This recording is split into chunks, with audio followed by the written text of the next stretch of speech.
Հայը Գրիգոր Զոհրաբ, ծննդավայրը Կոստանդնուպոլիս 1861 թվական, կոչումը գրող հրապարակախոս, պատգամը անվերապահ նվիրվեք հայրենիքին, հավատալով ազգի հավերժությանը։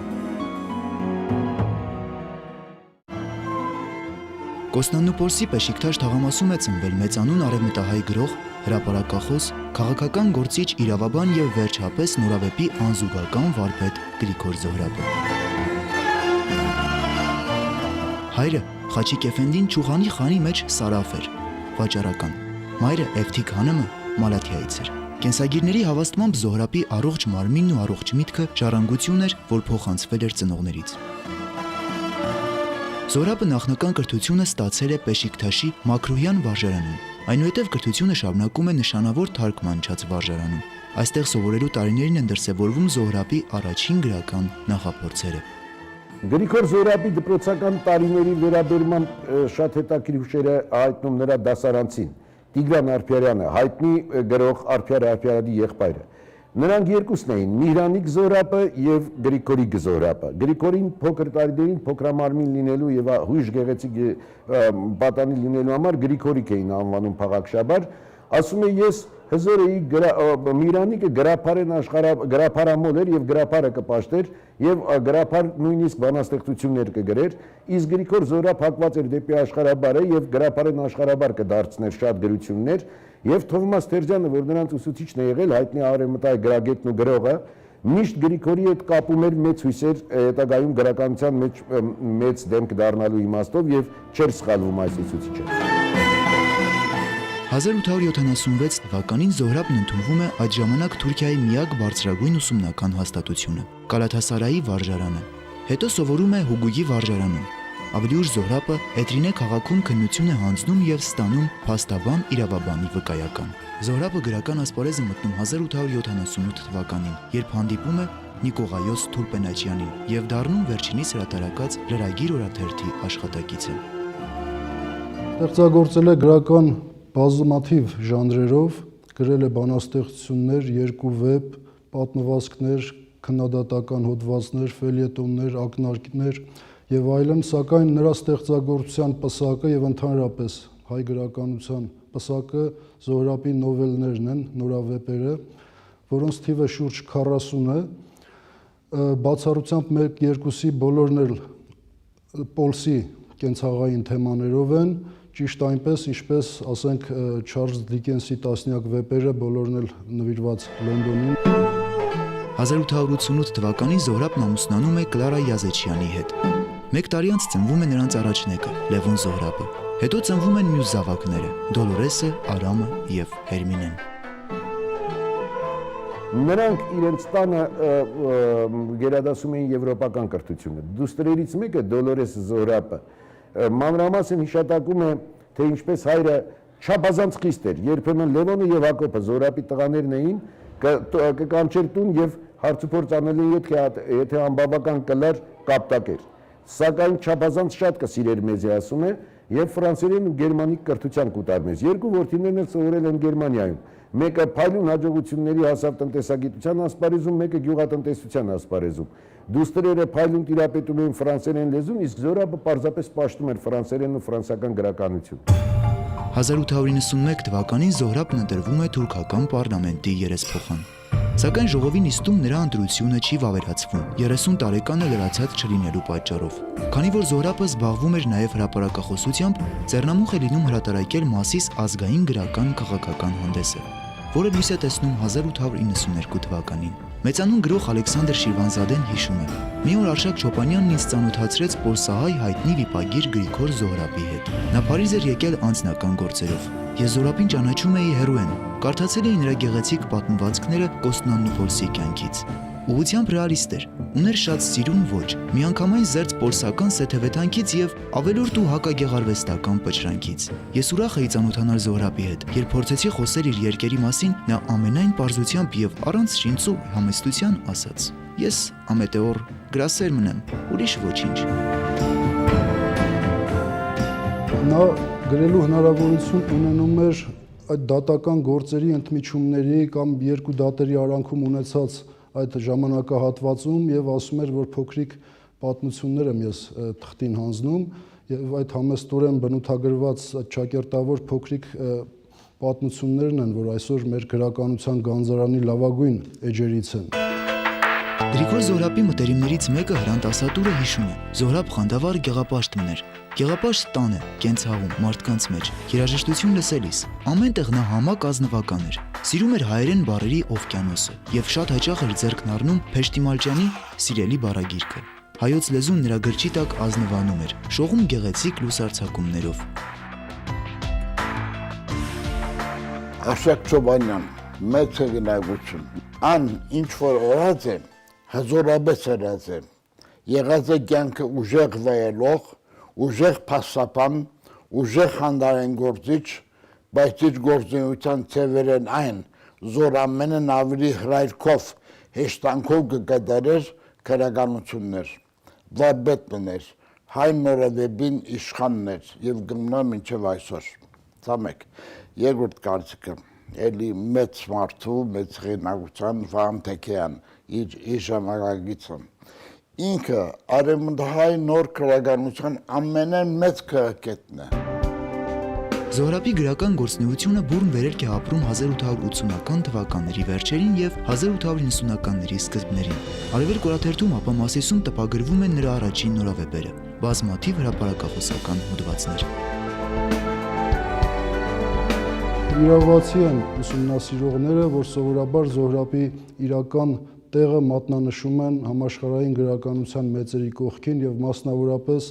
ֆրանսիական նովելի մեծանուն վարպետի Մոպասանի կողքին։ 1894-95 թվականները զարհուրելի էին արևմտահայերի համար։ Սկիզբ առան ու մինչև 1896 թվականը շարունակվեցին զանգվածային կոտորածները։ Հայ առաջադեմ մտավորականների մեծ մասը ստիպված էր հեռանալ Կոստանդնուպոլսից եւ հաստատվել Եվրոպայում, Եգիպտոսում։ Հուսահատության ու ազգային կորովի անկման այս շրջանում Զոհրաբը հեռացել էր գրական ասպարեզից։ Նա ավելի զբաղված էր փաստաբանական գործերով, կարևոր դատավարություններով։ Երկար լռությունից հետո Զոհրաբը նորից ասպարեզ է իջնում։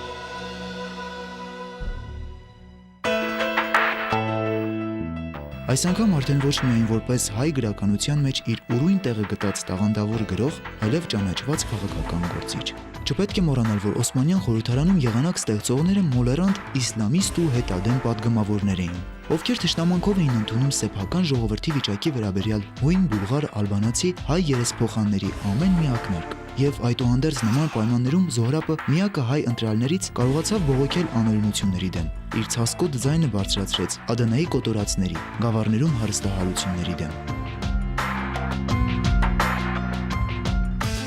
Զոհրաբի կենդանության օրոք նրա մասին վկայություններ էին գրում հրատարակում մամուլում, որովհետև կենդանի Զոհրաբը արդեն իսկ իրական լեգենդ էր։ Նրա մասին պատմում է Պոլսո ամբողջ հայությունը եւ Պոլսո ամբողջ հայությունը Զոհրաբին համարում էր ոչ ավել ոչ պակաս իր պաշտպանը, իր հենակետը եւ իր հայրը։ Եվ ժամանակակիցները եւ կինը Կլարա Զոհրաբը հիշում են, թե ինչպես իրենց տուն էին գալիս մարդիկ, հասարակ մարդիկ, բանվորներ, գալիս էին նաեւ հարուստներ, մեծահամբավ մարդիկ, գալիս էին թուրք ամիրաներ Զոհրաբից որևէ օգնություն խնդրելու եւ տարօրինակ է հուշագրությունների մեջ չկա մի վկայություն գոնե որ Գրիգոր Զոհրաբը մերժած լինի որևէ մեկի խնդրանքը իրեն դիմել։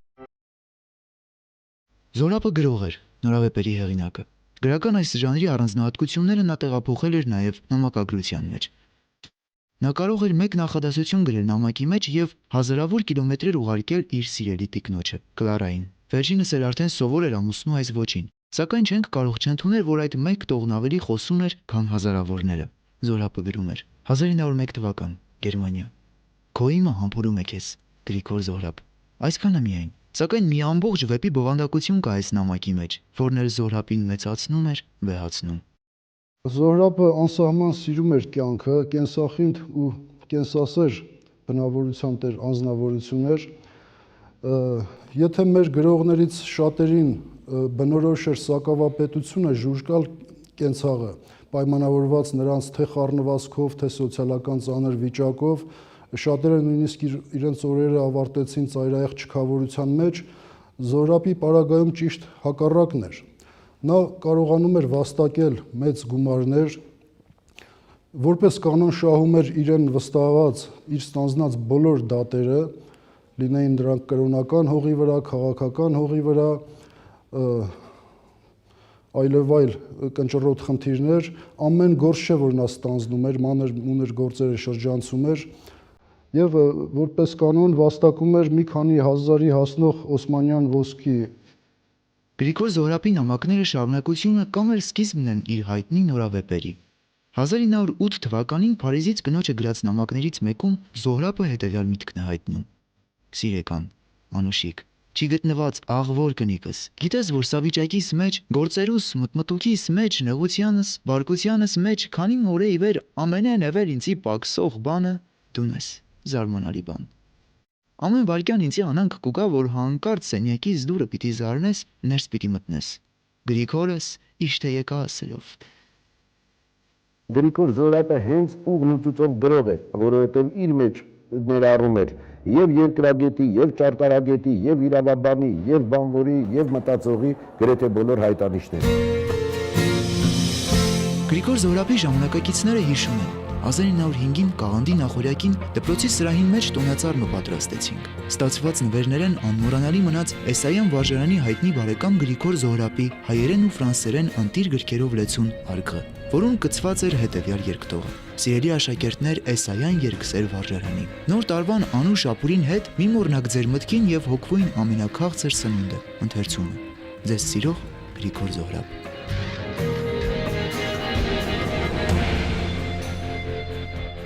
Ինչպես որ վաստակում էր, այնքան շռայլել ծախսում էր։ Զոհրաբի շռայլության մասին ժամանակին գիտեին բոլորը, նրա շռայլությունից օգտվել էին շատ-շատերը իր շրջապատում գտնվող, սիրում էր ճոխ խնջույքներ, ճոխ սեղաններ, հաճախ այցելության էր գնում իր մտերիմներին, ինչպես ասենք Կոմիտասին, Վարուժանին, Սիամանթոյին, Արամ Անտոնյանին, մյուսներին, իր հետ կարգով տանում էր այդ խնջույքի բոլոր պարագաները, նաև Պոլսի հանրահայտ նվագածուներին, սազանդարներին, որովհետև սիրահար էր արևելյան մեղրածոր երաժշտության։ 1908 թվականին Զոհրաբն ընտրվեց թուրքական պարլամենտի падգամավոր։ Նա ակտիվ մասնակցություն էր ունենում խորհրդարանական գրեթե բոլոր քննարկումներին։ Ամեն ջան գործադրում էր խորհրդարանի կողմից արդարացի օրենքներ ընդունելու համար։ Իր մասին նա ասում էր. «Ես սահմանադրության փաստաբանն եմ»։ Զոհրաբը հարգված եւ երևելի անձնավորություն էր երկրի թե ազգային եւ թե համընդհանուր հասարակական, քաղաքական, մշակութային կյանքում։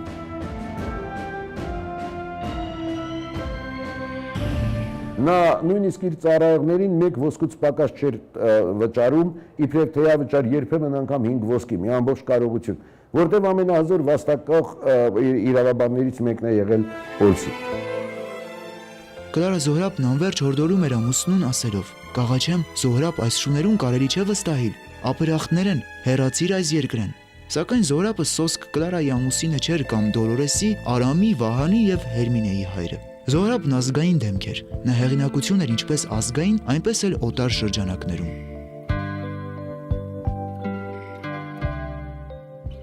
Այն նաիվ մտածողությունը, թե Զոհրաբը չէր ճանաչում երեք թուրքերին եւ նրանց ընկերն է եղել, չափազանց միամիտ կարծիք է, որովհետև բոլոր ուշագրիվների վկայությունները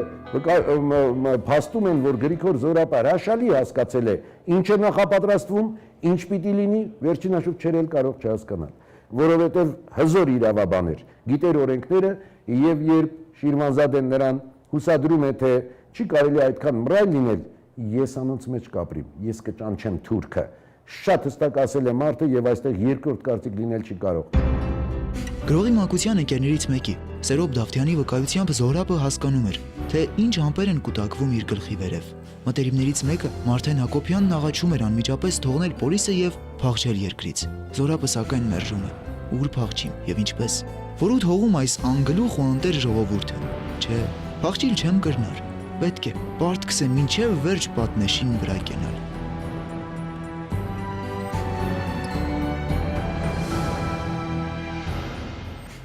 Բոլորի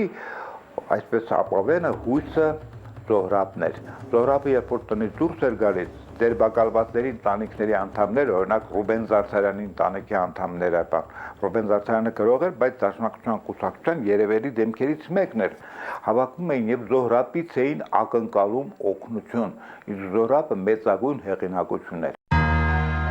1915 թվականի մայիսի 20-ին Զոհրաբին ձերբակալեցին ու տարան ոստիկանատուն, որից հետո նրան տեղափոխեցին Գոնյա, հետո Ադանա, ապա Հալեբ։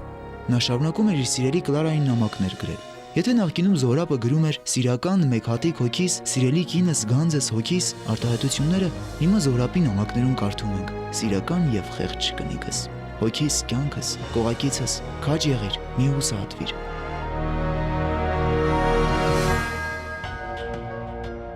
Նրան ուշ ակսորեցին, ուշ տարան, ապրի 24-ին չեն տարել իրեն, ինչու, որպես պարլամենտի անդամ, ինչպես գիտեք, պարլամենտի անդամը անձանմխելի է, բայց Թուրքիայի մեջ օրենք, նրան թողեցին, ինձ սվում է, որպես նա դանջվի տեսելով իր ազգագիծերի դժբախտ ճակատագիրը, ինքը տեսի, հերոք ակսորեն իրեն, հայտնի է, որ նա ուրեմն Թալյաթի հետ հանդիպել է, Սերկլ Դորյան գոչվող բանդոգում ընդեղ ճաշկերուտ եղել, հանդիպել է և ասել է, որ կգա ժամանակ, որ ձեզից հաշիվ կպահանջեն այս դեպքերի համար։ Թալյաթ հարցել է, ով պիտի հաշիվ պահանջի, ասել է ես, խեղճ մարդ ասել ես, կարծել որ ինքը ողջ կմնամ։ Դա իհարկե առիթ էր մեկ է նրան բիտակսորեին, բայց սա արագացրեց երևի այդ եսը, արագացրեց և նրան նույնպես ակսորեցին Վարդգես Սիրինգուլյանի հետ, որ հայտնի դաշնակցական գործիչ է։ Թոփար Վարդգես էին ասում, մեկ ոտքը կաղեր,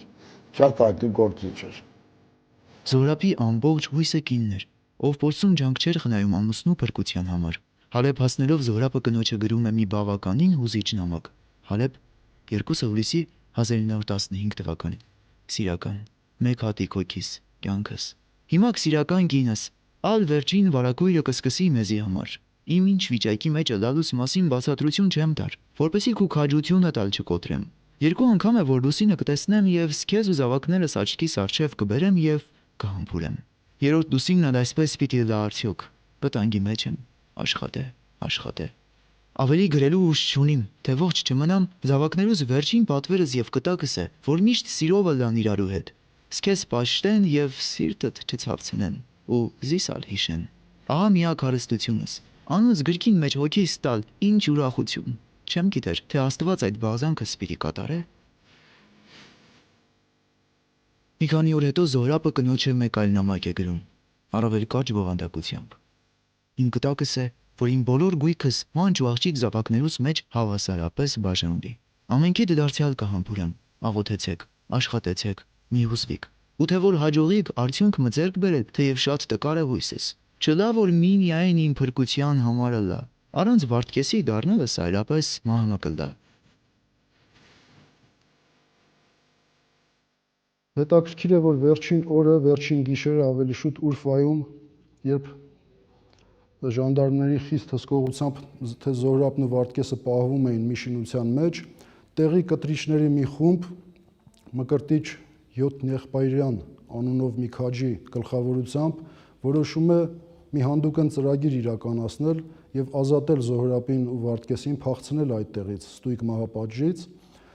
Մկրտչին հաջողվում է նույնիսկ տանիքից թափանցել այն սենյակը, որտեղ պահվում էին Զոհրաբն ու Վարդգեսը, եւ իրենց ծրագիրը բացում է նրանց առաջ, որպեսզի պայմանավորվի այն ժամը գիշերվա, երբ իրենք պետք է արձակում գործեն։ Սակայն թե Զոհրաբը, թե Վարդգեսը կտրականապես մերժում են փախուստի ծրագիրը, պատճառաբանելով, որ դա ավելի կգրգռի թուրքերին սաստկացնելու կոտորածները։ Եվ Մկրտիչը ձեռնունայն է դուրս գալիս շենքին, անեծքներ մրթմրթալով հայի հավերժական միամտության մասին։ 1915 թվական, հուլիսի 6, առավոտյան ժամը 5-ներ։ Հալեբից Ուրֆա տանող ճանապարհ, կարգը ուղեկցող ժանդարմները դիրք են գրավում գասապթաշի երկու կողմերում եւ նշան բռնելով կարգում նստածների վրա կրակում են։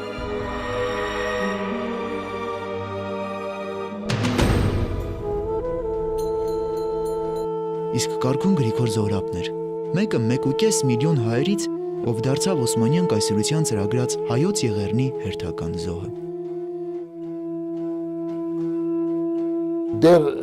իրենք այդ ձորը չհասած, որ դպրից սպանվեին, արդեն թուրքերը գրել էին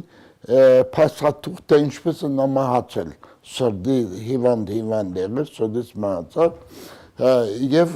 Սիբիրը մի վարժապետի, հայ վարժապետ տանջելուց հետո իհարկե, որովհետեւ գրի, որ ինքը տեսել է, թե ինչպես սրդի ցավերից մահացավ Գրիգոր Զոհրաբը, բայց ինչ թելադրել թուրքը, հայ գրել է հետևյալը, որ ես հայ վարդապետ Այսինչյանս, ես հայ վարդապետ Այսինչյան հայրապետ քահանաս, այսինքն հայը չէր կարող նույն իմաստը տալ վարդապետ եւ քահանա բարերն, դա տարբեր բաներ են, թուրքը չի հասկացել, եւ մի նախադասում է սխալը թույլ է դվել, որ վարդապետ հետո քահանա։ 1915 թվականի հուլիսի 7-ի չարաբաստիկ հեռախոսազանգն ամենազզվելի լեզվով հայտնեց այն մասին, ինչն ամենից շատ ներվախեցնում Կլարա Զոհրաբին։ Կլարան խելացի կին էր եւ քաջ գիտակցում էր, թե ինչ է կատարվում երկրում, սակայն չէր հավատում կամ չէր ուզում հավատալ, որ իր սիրելին, իր պաշտելին, իր զավակների սիրասուն հայրը պետք է այդպիսի դաժան ճակատագրի արժանանար։ Զոհրաբի ձերբակալության վկաները հիշում են, որ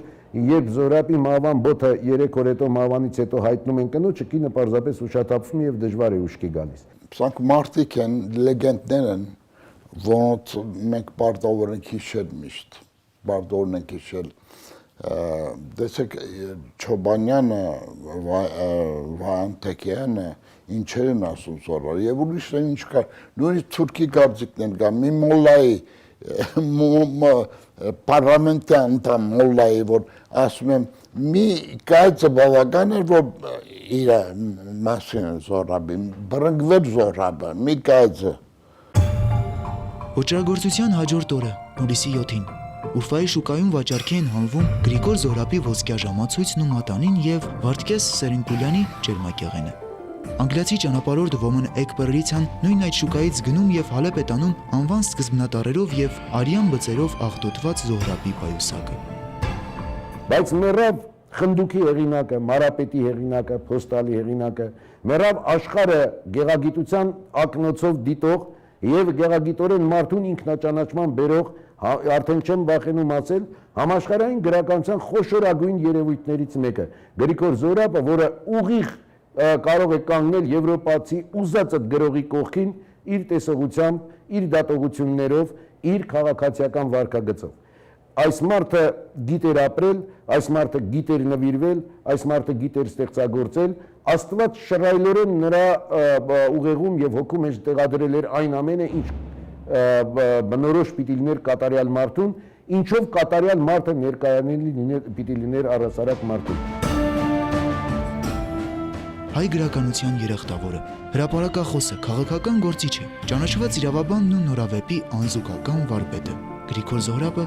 կյանքից հեռացավ սերունդներին թողնելով հարուստ գրականություն եւ հետեւյալ պատգամը. անվերապահ նվիրվեք հայրենիքին, հավատարով ազգի հավերժությանը։